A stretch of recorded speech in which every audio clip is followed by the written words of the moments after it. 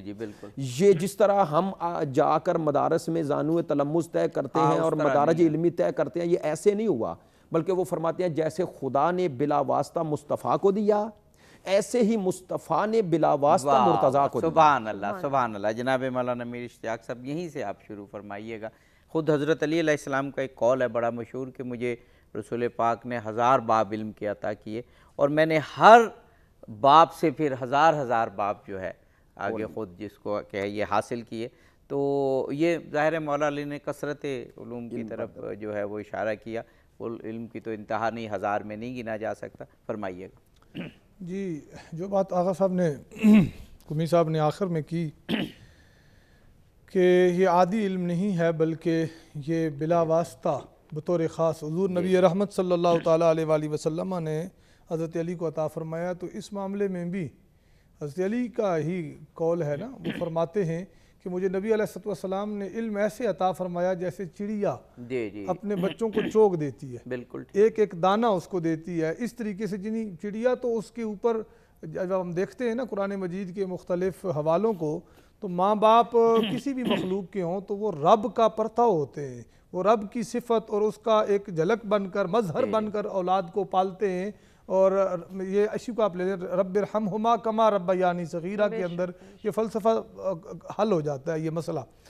تو ماں جو ہوتی ہے کسی بھی جانور کی وہ اس کی ضرورتوں سے آگاہ ہوتی ہے، اس وقت اس کی کیا ضرورت ہے، آگے کس چیز نے اس کو فائدہ دینا ہے. تو اس لیے تشبیہ وہاں دی. فرمایا مجھے نبی محتشم صلی اللہ تعالیٰ علیہ وسلم نے جو مجھ میں نہیں تھا وہ بھی دے دیا، جو میری ضرورت تھی وہ بھی دے دیا، جو میرے ذریعے سے آگے کسی کو چاہیے تھا وہ بھی عطا فرما دیا. جب یہ فرمایا جو روایتیں بار بار ہمارے اس آج کی گفتگو میں دہرائی گئی، آنا مدینۃ العلم میں، آنا دار الحکمت وعلی باب دونوں جگہوں پہ فرمایا. اور پھر نبی علیہ السلام نے ایک حدیث مبارکہ میں ایک روایت میں یہاں تک فرمایا کہ حکمت کے اگر 10 حصے کیے گئے تو اس میں سے 9 علی کو دے دیے گئے. بات کوئی رہ نہیں جاتی. میں سمجھتا ہوں کہ اس کے آدھے جتنے ہمیں یہ انصاف پسندی کی بات کرنی چاہیے. یہاں اسکرین پہ یا کسی ٹی وی چینل پہ بیٹھ کے بات کرنا ذرا مشکل ہوتا ہے. ہم تو اپنے مساجد اور مکاتب میں بھی بیٹھ کے نہیں کر پاتے. اتنی تو جرت ہونی چاہیے، جرت اظہار حق، کیونکہ مولا علی حق کے ساتھ تشریف لائے اور حق ہمیشہ علی کے ساتھ رہا ہے. کیا بات. اور جو لوگ علی کے ساتھ رہیں گے انہیں حق میسر آئے گا، انہیں حق دستیاب رہے گا. اور جو علی سے پیٹ پھیریں گے حق ان سے روٹ جائے گا، انہیں حق کبھی میسر نہیں آئے گا، روشنی کبھی میسر نہیں آئے گی. اس کے آدھے جتنے فضائل بھی اگر کسی اور جگہ پہ ہوتے تو میرے خیال میں ہمارا ممبر، ہمارا مکتب، ہمارا گلی کوچہ بازار مجلسیں ان فضائل سے سجی ہوتی. جب نبی دو جہاں صلی اللہ تعالیٰ علیہ وآلہ وسلم سب سے الگ کر کے بیان کر رہے ہیں. حضرت عطا سے پوچھا گیا، مصنف ابن ابی شیبہ میں علوی صاحب پوچھا گیا کہ اکان فی اصحاب محمد صلی اللہ تعالیٰ علیہ وآلہ وسلم احد اعلم من علی، کوئی بندہ اصحاب پیغمبر صلی اللہ تعالیٰ علیہ وآلہ وسلم میں سے علی سے بڑھ کر جاننے والا تھا؟ قال لا واللہ ما عالم، نہیں خدا کی عزت کی قسم علی سے بڑھ کر جان. تو جب ہم نے فضیلت کا معیار جہاں سے علوی صاحب نے شروع کیا تھا وہیں جا کے ان کا افطار کرواتے ہیں کہ جب فضیلت کا معیار قرآن و سنت نے علم کو قرار دیا ہے. پہلے انسان حضرت آدم علیہ السلام سے لے کر آج کے دن تک قمی صاحب نے بھی کہی ہے، آغا صاحب قمی صاحب نے بھی یہی فرمایا، اور قرآن و سنت کے واضح دلائل ہیں. تو پھر علوم ظاہر ہوں یا باطن ہوں، اصحاب کے بیانات ہوں یا پیغمبر علیہ السلام کی احادیث ہوں، اور حقائق کے مختلف جو روایات ہیں، سب جگہوں سے یہ ثابت ہے کہ علی سے بڑھ کر امت مصطفیٰ کریم صلی اللہ تعالیٰ علیہ وآلہ وسلم میں علوم اور معارف کا خزانہ کوئی نہیں. جناب علوی صاحب 1-2 منٹ ہے افطار سے قبل. جی بے شک، کیونکہ وہ تو آپ نے فرما دیا نا کہ فضیلت علم کی بنا پہ. آپ کوئی ایڈ کرنا چاہیں گے اس میں؟ دیکھیے قرآن حکیم کہتا ہے انما یخش اللہ من عبادہ العلماء، کہ بے شک اللہ کے بندوں میں جو اللہ سے سب سے زیادہ ڈرنے والے ہیں وہ اس کے بندے وہ ہیں جو اہل علم ہیں. وہ اللہ سے زیادہ چونکہ معرفت کی بنیاد پر ڈرتے ہیں تو وہ خدا خوفی اللہ کو بھی پسند ہے. یعنی پھر تقوی بھی انہی قلوب کو حاصل ہوگا جو واقعاً علم صاحب علم ہے. اب مولا کائنات فرماتے ہیں کائنات کل کا کلی علم اللہ نے قرآن کے اندر رکھا، ولا رطب ولا یابس، کوئی خشک اور تر نہیں، اس کا ذکر قرآن میں. قرآن سارے کے علم کو اللہ تعالیٰ نے سورہ فاتحہ میں رکھا ہے، کہا سورہ فاتحہ کے سارے علم کو بسم اللہ شریف میں رکھا ہے، اور بسم اللہ کے سارے علم کو اس کی با میں رکھا ہے، اور با کے سارے علم کو با کے نقطے میں رکھا ہے، وَأَنَا نُقْطَةُ تَحْتَ الْبَا۔ مولا علی فرماتے ہیں اس با کے تلے جو نقطہ ہے وہ میں علی ہوں۔ اور مولا علی شیر خدا فرماتے ہیں ایک بار حضرت عبداللہ ابن مسعود سبحان اللہ، یہ واقعہ ضرور علامہ صاحب آپ سے سنیں گے۔ ابھی ہمیں اپنے ناظرین کو بتانا ہے کہ اسلام آباد اور اس کے مضافات میں افطار کا وقت ہوا چاہتا ہے، دوسرے علاقوں میں رہنے والے اپنے مقامی وقت کے مطابق روزہ افطار کریں۔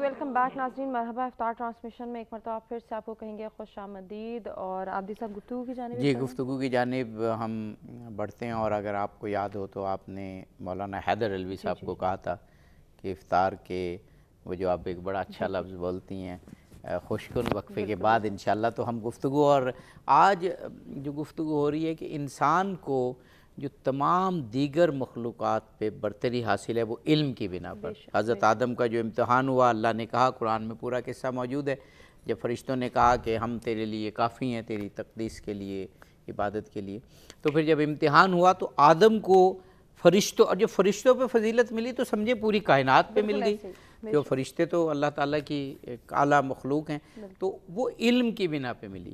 تو علماء اکرام ہمیں یہ بتا رہے ہیں کہ مولا کائنات شہر علم کا دروازے ہیں، تو آپ کو بھی وہی فضیلت حاصل ہے، گویا جیسے تمام انسانوں کو باقی مخلوقات پر، تو مولا کائنات کو بھی ہم سب پر فرمائیے گا۔ یقیناً مولا کائنات کو علم میں پروردگار عالم نے وہ ملکہ عطا فرمایا تھا کہ حضرت عبداللہ ابن عباس رضی اللہ عنہ سے مولا فرماتے ہیں کہ اگر میں سورہ فاتحہ کی تفسیر لکھنا چاہوں تو 70 اونٹ یعنی اس بوجھ سے بوجھدار ہو جائیں، ان کے لیے وہ بوجھ اٹھانا مشکل ہو جائے، لیکن سورہ فاتحہ کی تفسیر مکمل نہ ہو۔ اب ایک ہے نعمت، پروردگار عالم نے اس نعمت کی انتہا عطا فرمائی مولا کائنات کو۔ اب نعمت کے مقابلے میں لا محالہ حسد کا پایا جانا ضروری ہے۔ اگر اس نعمت کو مان لیا جاتا تو یقیناً ہر زبان یہ پکار اٹھتی کہ مولا کائنات بعد از رسالت سب سے افضل ترین ہے، کیونکہ اللہ نے علم میں انہیں سب سے افضل بنایا ہے۔ لیکن حسد کی بنیاد پر لوگوں نے یہاں تک کر دیا کہ مولا کائنات کے وجود تک کو یعنی لہو لہان کر دیا گیا، اور آج کے دن مولا کائنات شدید زخمی حالت میں موجود ہیں، لیکن پھر بھی علم کی خیرات بانٹنے سے رکے نہیں۔ آج مولا کائنات مسلسل فرما رہے ہیں کہ میری بیٹی زینب کہاں پر ہے، لیکن کوئی آواز نہیں آ رہی۔ جب تیسری بار مولا کائنات فرماتے ہیں میری بیٹی زینب، مجھے پتہ ہے کہ آپ بہت خوبصورت قرآن حکیم پڑھتی ہیں، اور میرے اس زخم میں تسکین کا باعث تلاوت قرآن ہے، کیونکہ حضور نے فرمایا تھا القرآن مع علی و علی مع القرآن، قرآن علی کے ساتھ ہے، علی قرآن کے ساتھ ہیں، یہ کبھی جدا نہیں ہوں گے یہاں تک کہ حوض کوثر تک مجتمع ہو کر آئیں گے۔ سید تو حضرت مولا حسن عرض کرتے ہیں بابا 3 دن ہو گئے وہ آپ کے سرہانے سے تو ہٹی ہی نہیں ہیں، لیکن سیدہ زینب اس قدر حیا کی ملکہ تھیں کہ کبھی بابا کے سامنے بھی نہیں آتی تھی، اور انہوں نے کبھی بابا کے سامنے کلام بھی نہیں کیا تھا۔ جب تیسری بار کہا کہ میری بیٹی زینب مجھے قرآن کی تلاوت سناؤ، ہمارے ہاں تو آج بیٹیاں اس قدر بے لگام ہوتی ہیں کہ باپ کے سامنے ایک تو ہوتا ہے اپنے مطالبات، ایک ہوتا ہے باپ سے جھگڑے کرنا، لیکن جو اسلام کی اور جو بانی اسلام کی بیٹی ہیں ان کا کردار دیکھیے۔ مولا حسن عرض کرتے ہیں بابا انہوں نے کبھی آپ سے کلام نہیں کیا، ممکن ہے وہ تلاوت تو کر دیں لیکن کہیں آپ کے سامنے کلام کرتے ہوئے ان کی روح پرواز نہ کر جائے، لیکن مولا کی خواہش کیا ہے اس آخری لمحے بھی کہ مجھے قرآن کی تلاوت سنائی جائے۔ یقیناً ہمارے ہاں مشکل اور مصیبت میں آج مولا علی شیر خدا کا نام مشکل کشائی کرتا ہے، ہماری رہنمائی کرتا ہے۔ یقیناً آج بھی آپ کی سیرت و کردار ہمارے کردار کی صفائی کا باعث ہے۔ اس وقت ہمارے ہاں طریقت کے، ہمارے ہاں تصوف کے جتنے بھی سلاسل ہیں جی بے شک، ان سلاسل کی بنیاد اگر دیکھیں، وہ قادری ہو، چشتی ہوں، سہروردی ہوں، وہ نقش بندی ہوں، وہ شاذلی ہوں، ویسی ہوں، جتنے بھی سلاسل ہیں بالخصوص جنیدی ہوں، ان سب کے جو سلاسل میں ٹاپ پہ سرچشمہ ولایت جس ذات کا نام ہے وہ مولا علی شیر خدا ہے۔ اس لیے کہ مولا علی شیر خدا جب علماء ظواہر آتے تھے تو ان کے سامنے علم ظاہر پیش کرتے تھے، لیکن جب باطن کی دنیا کے متلاشی آتے، باطن کی صفائی کے متلاشی آتے، گویا جو خدا کی تلاش میں آتے تو وہی دروازہ آنا مدینۃ الحکمت و علی بابھا، اس دروازے پہ جب آ جاتے انہیں خود شناسی کا بھی ملکہ آپ عطا فرماتے، باطنی علوم کے خزانے اور خدا شناسی بھی انہیں آپ عطا فرماتے، اور انسانی زندگی میں سب سے بڑا سفر خود شناسی سے خدا شناسی کا ہے، اور جو مولا علی کے دروازے پر آ جاتا ہے اسے اپنی پہچان بھی مل جاتی ہے اور اپنے مالک کی پہچان بھی مل جاتی ہے۔ آپ نے ماشاءاللہ بہت زبردست جس کو کہتے ہیں نوٹ پہ ختم کی بات، کہ ظاہری اور باطنی دونوں علوم کا سرچشمہ مولا علی ہیں۔ جناب آغا شیخ سخاوت علی قمی صاحب، یہ ہمارا اب آخری وقفہ ہے، اور اس میں 3-4 منٹ آپ اور 3-4 منٹ مولانا میر اشتیاق احمد صاحب انشاءاللہ علم کے حوالے سے، مولا کائنات کی معرفت کے حوالے سے اور دیگر فضائل کے حوالے سے۔ بہت سے پہلو ہیں جو پیش نظر تھے، اور ان کو ظاہر ہے دوسرے بزرگان بھی یہی نقطہ نظر رکھتے ہیں۔ امیر المومنین کی علم کی جب گفتگو ہو تو جتنی علم کی جہات ہیں وہ تمام مدینے میں ہیں، اور وہ سب ہمیں باب مدینۃ العلم سے ہی ملیں گی۔ اور اس حوالے سے ایک تو امت کے لیے پیغام ہے کہ خود سرکار دو عالم کا یہ فرمانا میں شہر علم ہوں، اور پروردگار عالمین سے قرآن مجید فرقان حمید میں وہ سرکار دو عالم کی ذات جو انبیاء کے سردار بلکہ وجہ تخلیق کائنات ہیں اور معرفت کی اعلیٰ ترین منزل پر فائز ہیں۔ معراج سرکار کی بندگی کی معراج ہے، تو بندگی کی اساس معرفت ہوتی ہے۔ اس سرکار دو عالم کی زبان سے پروردگار یہ دعا تعلیم فرما رہا ہے، کل رب زدنی علما، یہ علم کی عظمت پہ دلالت کرتا ہے، اے میرے پروردگار میرے علم میں اضافہ فرما۔ خدا فرما رہا ہے میرا حبیب مجھ سے اگر کچھ مانگنا ہے، مال نہ مانگو، اولاد نہ مانگو، عہدہ نہ مانگو، منصب نہ مانگو، اگر مجھ سے طلب کرنا ہے تو علم مانگو، اور علم جتنا زیادہ ہوگا اتنا ہی عالم کا درجہ بلند ہوتا جائے گا۔ ہماری بات جس میں گفتگو میں یہ بھی عرض کیا تھا کہ وہی علم جو انسان شناسی اور خدا شناسی کا سبب بنتا ہے، سرکار دو عالم کے پاس وہ علم بدرجہ اتم ہے، اور مولا کائنات اسی باب مدینۃ العلم، اسی شہر علم کے باب ہیں، اسی کے در ہیں۔ الوی صاحب نے بھی اور آپ کے سوال میں بھی تھا کہ یہ اس قرآن مجید کی غالباً حدیث بھی ہے، اہل تسنن سے بھی اور اہل تشیع سے بھی ہے، لیکن امیر المومنین سے جو حدیث ہے وہ اس معنی میں ہے، مفہوماً جو عرض کر رہا ہوں۔ آپ نے فرمایا قرآن مجید کا ایک ظاہر ہے اور 70 باطن ہیں۔ بے شک۔ اب جو ہستی یہ کہہ رہی ہے اس کے 70 باطن ہیں، یقیناً اس کے پاس وہ 70 کے 70 باطن موجود ہیں۔ میں حسن ختام کے لیے ہی ایک حدیث کی طرف اشارہ کر دیتا ہوں اور حدیث کا پس منظر بھی عرض کر دیتا ہوں، معذرت چاہتا ہوں اسی وقت میں ہی اپنے۔ یہ حدیث امام احمد نے، امام نسائی نے، ابو یعلا نے، ابن حیان نے، حاکم نے مستدرک میں ذکر فرمائی ہے، مصنف ابن ابی شیبہ نے، اور امام ذہبی نے اسے علی شرط شیخین صحیح قرار دیا ہے، یعنی بخاری کے صحیحین کے مطابق۔ حدیث کا پس منظر یہ ہے، راوی ہے حضرت ابو سعید خدری رضی اللہ تعالیٰ عنہ، فرماتے ہیں کہ میں اب عربی چھوڑ رہا ہوں، کہ ہم سرکار دو عالم کے حضور بیٹھے ہوئے تھے، تو فرماتے ہیں کہ سرکار دو عالم تشریف لائے، ہم بیٹھے ہوئے تھے، تو سرکار کے آنے کی اتنی ہیبت ہوتی تھی کہ کسی کو لب کشائی کی جرأت نہیں ہوتی، اور ایسی کیفیت تھی جیسے ہمارے سروں پہ پرندے بیٹھے ہوئے ہیں۔ فرماتے ہیں سرکار دو عالم جب ایسی حالت ہوتی تھی کچھ دیر توقف فرماتے تھے، تاکہ محفل میں مفید گفتگو کی تو اسلام نے اجازت دی ہے، اور سرکار جب موجود ہوں تو سرکار دو عالم خود گفتگو کا آغاز فرماتے تھے تاکہ دوسرے بھی اس حوالے سے سوال و جواب فرمائیں۔ فرماتے ہیں سرکار دو عالم نے گفتگو شروع کی اور یہ ارشاد فرمایا ان منکم رجلا یقاتل علی تعویل القرآن کما قتلتم علی تنزیلہ۔ فرمایا تم میں ایک ایسا مرد ہے جو تعویل قرآن پر باطن قرآن یعنی تعویل قرآن پر ایسے ہی جنگ کرے گا جیسے میں نے تنزیل قرآن پہ کی. اب حدیث کے اگلے جملے بڑے خوبصورت ہیں.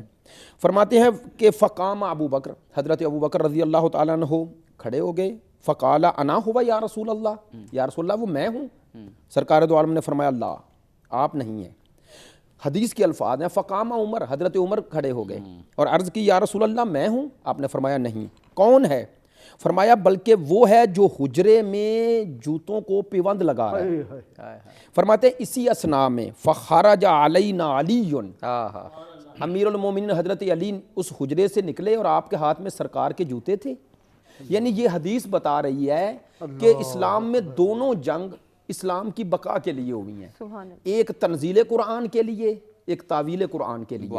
میں اپنے جملوں میں یوں عرض کیا کرتا ہوں، ایک قرآن کو منوانے کے لیے، ایک قرآن کو سمجھانے کے لیے. آغا صاحب ہمارے پاس کچھ ایسے منٹس ہیں کہ ہم 4 سے 5 منٹ مولانا میر اشتیاق احمد صاحب سے کویشچن کریں گے. اس کے بعد ہمارے پاس 2 منٹ ہوں گے منقبت سے پہلے، کلام سے پہلے. ہم چاہیں گے وہ 2 منٹ آپ بہت مختصراً 2 منٹ شہادت امیر المومنین کے لیے چند جملے اگر آپ محسوس نہ فرمائیں مولا کائنات کے ایک حکمت کا ایک جملہ جی کر کے پھر مولانا صاحب اور پھر واپس ابھی آپ جائیں ان کی طرف. جی حکمت کو اور تھوڑا سا، کیونکہ آج شب شہادت ہے تو مصائب کے چند جملے. جناب مولانا اکثر ان پروگرامز میں جب آپ علماء تشریف لاتے ہیں اور پھر خاص طور پر جب مولا علی کے ہم نے پروگرام کیے تو ہم بار بار یہ کہہ رہے ہیں کہ سوال کی ضرورت ہی نہیں ہے. موضوع خود اتنا وسیع اور ہمارے دلوں کے اتنا قریب ہے کہ سب ذہنوں میں سوال ہیں اور سبھی ذہنوں میں جواب ہیں. مولا علی کے علم کے حوالے سے، ظاہری علم، باطنی علم، مولا علی کی اس معاملے میں فضیلت، اور ایک بات جو بہت اہم کہ اس علم کا ہمیں کیا فائدہ، ہم کیا فائدہ اٹھا سکتے ہیں. یہ آپ کے پاپ کو نے سمندر کو کوزے میں بند کرنا ہے 4 منٹ میں، فضیلت علی بھی، اور ہم علم سے کیسے فائدہ اٹھائیں. دیکھیں جی، جہاں تک فضیلت علی کی بات ہے، پہلے تو اس میں علم کی بات تو کافی پورے ہمارے سیشن میں ہو گئی. ایک حدیث مبارکہ میں اس میں مزید رکھنا چاہتا ہوں کہ ہمیں یہ دیکھنا ہے کہ اسلام کا اور ہمارے عقیدے نظریے کا مرکز و محور حضور نبی رحمت صلی اللہ تعالیٰ علیہ وسلم کی ذات عالیہ ہے. سو جو حضور سے جتنا قریب ہے وہ ہمارے لیے اتنا ہی عظیم اور اتنا ہی برتر. کیا بات ہے، یہ ایک سادی سی بات ہے. صحابہ کرام علیہ رضوان کی ساری عزت و منزلت، قدر و قیمت ان کی صحبت کی وجہ سے، مجلس کی وجہ سے، حضور سے ظاہری تعلق کی وجہ سے ہے. تو یہ تو وہ ہیں کہ جن کا ظاہری تعلق تو 24 گھنٹے کا ہے ہی ہے، ان کا باطنی تعلق بھی ہے. کیا بات، باطنی تعلق جیسے سیدہ کائنات کے بارے میں سرکار نے فرمایا کہ یہ میرے جگر کا ٹکڑا ہے. حسنین کریمین کو فرمایا یہ مجھ سے ہیں، میں ان سے ہوں. علی پاک کے بارے میں بھی یہی فرمایا کہ علی مجھ سے ہے اور میں علی سے ہوں. ایک حدیث مبارکہ ہے، طبرانی میں بھی ہے، دیگر ہماری اہل سنت کی معتبر کتب میں ہے. اللہ کے نبی علیہ السلام سے حضرت ابن عباس رضی اللہ تعالیٰ عنہ روایت کرتے ہیں. وہ فرماتے ہیں کہ نبی محتشم صلی اللہ تعالیٰ علیہ وسلم نے فرمایا ھذا علی ابن ابی طالب، یہ علی ابن ابی طالب ہیں. اس کے میں سمجھتا ہوں کہ اس تعارف کے اندر بھی ایک اچھا بلا تبصرہ ہے، لیکن میں اس سے بچتے ہوئے آگے گزرتا ہوں. فرمایا لحمہ لحمی وَدَمُهُ دَمِي فَهُوَ مِنِّي بِمَنزِلَةِ هَارُونَ مِن مُوسَى إِلَّا أَنَّهُ لَا نَبِيَّ بَعْدِهِ. صرف اس حدیث مبارکہ مختصر کو اگر ہم لے لیں تو مولا علی کے فضائل پہ زندگیاں بیت سکتی ہیں. مولا علی کو کسی صورت بھی سرکار سے جدا کیا نہیں جا سکتا، نہ ظاہراً نہ باطناً. یہ ترجمہ فرما دیں اس کا، ویسے تو اس کا ترجمہ یہ علی ابن ابی طالب ہیں، ان کا گوشت میرا گوشت ہے، ان کا خون میرا خون ہے. اور فرمایا یہ میرے لیے ایسے ہی ہیں جیسے جناب موسیٰ کے لیے ہارون تھے. اب اس چیز کو سمجھنے کے لیے کہ جناب موسیٰ کے لیے پھر آگے وضاحت فرما دی کہ لیکن میرے بعد کوئی نبی نہیں ہے، یہ بھی پیش نظر رہے. ختم نبوت کا بھی عقیدہ یہ بہت ضروری ہے. لیکن جو یہ فرمایا کہ یہ میرے لیے ایسے ہیں لحمہ لحمی، اس کا گوشت میرا گوشت ہے. علی کے ظاہر کی توہین بھی محمد مصطفیٰ کی توہین ہے.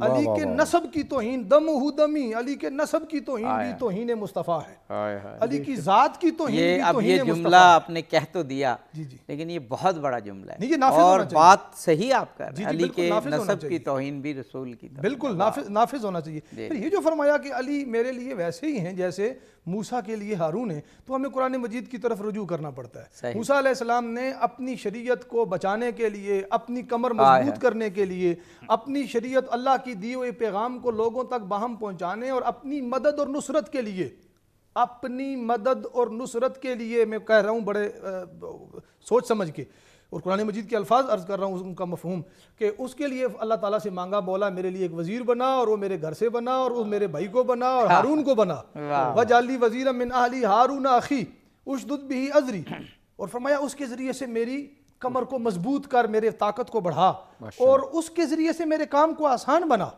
اب یہ سارے کے سارے جو کام جناب ہارون کے ذمے تھے، اور عارضی طور پر بھی اگر موسیٰ علیہ السلام طور پہ چلے جائیں تو پیچھے امت جس کے حوالے ہوئی، محمد مصطفیٰ صلی اللہ تعالیٰ علیہ وسلم کی رخصت کے بعد بھی امت اسی کے حوالے ہوگی جو منزلت ہارون کی۔ کیا بات ہے! اور ان ساری چیزوں کو آپ اکٹھا کر کے دیکھیں تو جناب علی کے مرتضیٰ شیر خدا کی جو آپ نے فضیلت کی بات کی تھی، رہا ان کا علم، تو علم کا تو معاملہ ایسے ہی ہے کہ جیسے آقا صاحب نے فرمایا کہ امام الانبیاء علم کی بڑھنے کی اور علم کی زیادتی کی دعا کرتے ہیں، اور علم کے اوپر جتنا اسلام نے زور دیا ہے میرے خیال میں اس کے اوپر مزید کسی تقریر کسی باز کی ضرورت نہیں۔ وہ علم کا منبع و مرکز حضور کو اللہ نے قرار دیا، یعلمہم الکتاب والحکمہ، یہ ان کے ذمے کار نبوت میں سے بنیادی ذمہ داری تھی علم دینا، اور وہ حضور نے فرمایا کہ میرا علم تمہیں ملے گا علی کے ذریعے سے۔ کیا بات ہے، کیا بات ہے!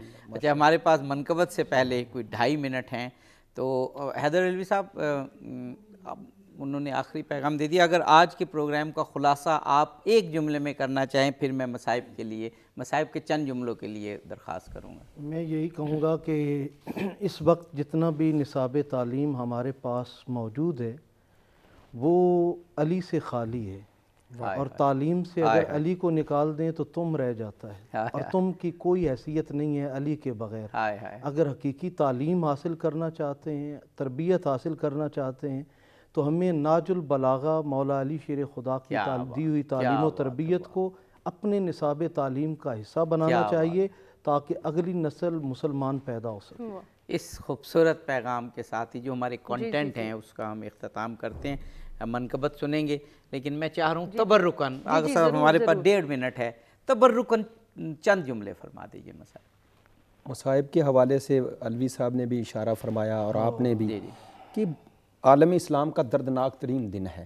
میں معذرت کے ساتھ ہمیشہ ہمارا یہ چینل بھی اور اس حوالے سے سچ چینل کی بھی یہی پالیسی رہی ہے، اور علماء کی بھی یہاں اتحاد و اتفاق کی بات ہی ہوتی ہے۔ میں کہتا ہوں عالم اسلام میں چند شخصیات ایسی ہیں جن میں تو اختلاف کی نہ کوئی گنجائش ہے اور نہ ہے، ایک رسول اور دوسرے آل رسول، اور ان میں بھی پھر حضرت امیر المومنین تو ایسی ذات ہے کہ میں یہ مطالبہ کروں گا اور یہ اپیل کروں گا عالم اسلام سے، کل 21 رمضان ہے، کوئی اپنا چوتھا خلیفہ راشد سمجھ کے نکلے اور ان کا دن منائے، اور اس شہادت کے دن کو اب جو بھی SOPs ہیں اس کے ساتھ، اور جو اہل تشیع ہیں وہ امام اول منایا جائے۔ بہت اگر 30 سیکنڈ کا مجھے بھی اگر میں نے دینا نہیں تھا، آغا صاحب کی بات سے مجھے یاد ہے کہ بانی پاکستان قائد اعظم محمد علی جناح یہ بہت اہم مذاکرات کر رہے تھے گاندھی سے 1944 میں، تاریخ میں کتابوں میں وہ مذاکرات فیصلہ کن مذاکرات کے طور پہ لکھا ہے۔ 21 رمضان کا دن آیا، قائد اعظم نے ڈائریکٹ گاندھی کو نہیں کہا، قائد اعظم نے پریس ریلیز دی جو انڈیا کے تمام اخبارات میں چھپی کہ میرے گاندھی صاحب سے مذاکرات ہو رہے ہیں، میں ان سے گزارش کروں گا آج ایک بہت بڑی ہستی کا دن ہے، یہ مذاکرات آج ملتوی کر دیں۔ وہ اخبار میں چھپی اور گاندھی نے، تو یہ احترام تو اس دن کا قائد اعظم نے ایک تاریخی واقعہ یہ کیا، تو ہم سب اس دن کو غم بھی منائیں اور احترام بھی کریں۔ بالکل اسی دعا کے ساتھ کہ اللہ تعالیٰ جتنی بھی ہم نے یہاں پہ باتیں ڈسکس کی انہیں اپنانے کی توفیق عطا فرمائے۔ اپنی اس نشست کا اختتام کریں گے، جاتے جاتے اپنے تمام مہمانوں کا شکریہ ادا کریں گے اور گل تعارف نقشبندی صاحب سے گزارش کہ وہ اختتامی کلام پیش کریں۔ بخدا علی سا بندہ نہ ہوا نہ ہے نہ ہوگا، کوئی پھر حرم میں پیدا نہ ہوا نہ ہے نہ ہوگا، بخدا علی سا بندہ دلہا خدا کے گھر کا، دلہن نبی کے گھر کی، دنیا میں ایسا رشتہ نہ ہوا نہ ہے نہ ہوگا، بخدا علی سا بندہ۔ قابل توجہ شعر زہرا پہ بھونک کر وہ جتنا ہوا اتنا تو کوئی رسوا کبھی تھا نہ ہے نہ ہوگا، کوئی پھر حرم میں پیدا تطہیر کی یہ آیت کہتی ہے کوئی ستھرا آل نبی سے زیادہ نہ ہوا نہ ہے نہ ہوگا، آل نبی سے زیادہ اولاد مصطفیٰ میں جو کمی کجی کو ڈھونڈے ایسا کوئی ہمارا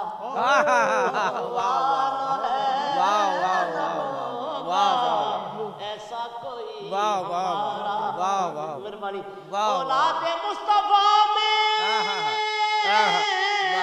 جو کمی کجی کو ڈھونڈے ایسا کوئی ہمارا نہ ہوا نہ ہے نہ ہوگا، ایسا کوئی ہمارا اصحاب مصطفیٰ میں ہر ایک کمال لیکن حیدر سا کوئی دوجا کبھی تھا نہ ہے نہ ہوگا، حیدر سا کوئی دوجا کیا بات ہے، کیا نہ ہوا نہ ہے نہ ہوگا، حیدر سا کوئی صحرا پہ موت کر وہ جتنا ہوا رسوا، اتنا تو کوئی رسوا نہ ہوا نہ ہے نہ ہوگا، حیدر جیسے علی جی چاہیں